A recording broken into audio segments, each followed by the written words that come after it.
Okay, problem 6.6.18. Similar to the last problem, except on this one, we've got different bases right now, but 4 is a base 2, and 128, if you don't know that, you could kind of divide that out to see that the 128 divided by a 2 is going to give us like a 64, and you can take another 2, and this give you 32, and another 2 is 16. I'm going to go a little faster here. Those are 2 4s, 2 2s here and here. So that's 1, 2, 3, 4, 5, 6, 7. So the 128 is 2 to the 7th. You could have done it as a 4 maybe, but I don't know in this case you could, because there's a 4, there's a 4, there's a 4. We would have had one left over. So I don't think you could have done the 128 in base 4. So you do have to go all the way down to base 2. So here we have 2 squared is this 4, and then it was to the x squared power. And on this side, remember this 128 is the 2 to the 7th. That's just another name for 128, and then that's to the x plus 7. So what we're trying to do here is get them written in the same base. So the next step then, remember powers to powers you multiply. So these 2 powers need to be multiplied, and these need to be multiplied, and then we can set them equal to each other. So 2 times x squared is just 2x squared right there. And on this one, we're going to have the 7 times the whole x plus 7. I normally wouldn't write this to do it myself, but in case somebody doesn't, I would have normally distributed that out to save time. But I'll write it that way just in case it helps somebody to really see where everything's coming from. So 7 times this x and 7 times that 7.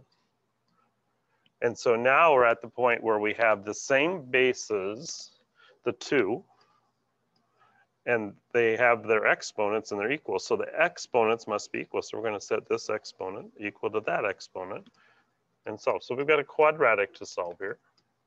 In order for this problem to be equal, the exponents must be equal once we got them to the like bases. And so just solving a quadratic. So on this one, I'm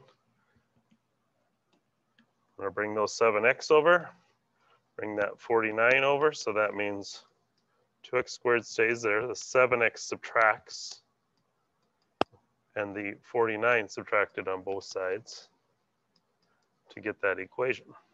Now it becomes a factoring sort of problem, quadratic formula. I think I can see this maybe factoring.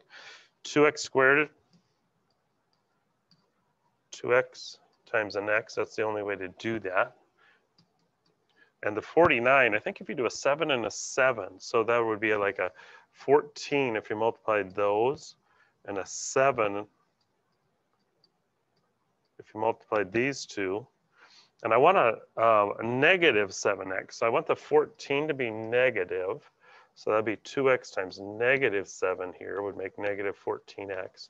And a positive 7x. And then when you combine those two together, don't you get the negative 7x that I needed here in the middle? So there's my factoring. And then set each factor equal to 0. So 2x plus 7, when does that equal 0? Undo your operations, add 7 to the other side.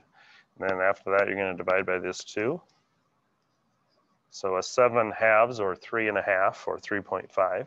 And then this x plus, or x minus 7, when does that equal 0? Undo your operations.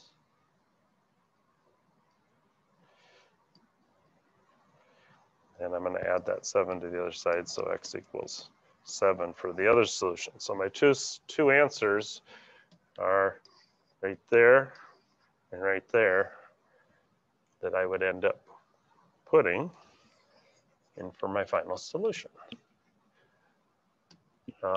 Simplify your answers, use comma. It doesn't say, so I don't know. Sometimes, a lot of times I like to just use the improper fraction since I have it there.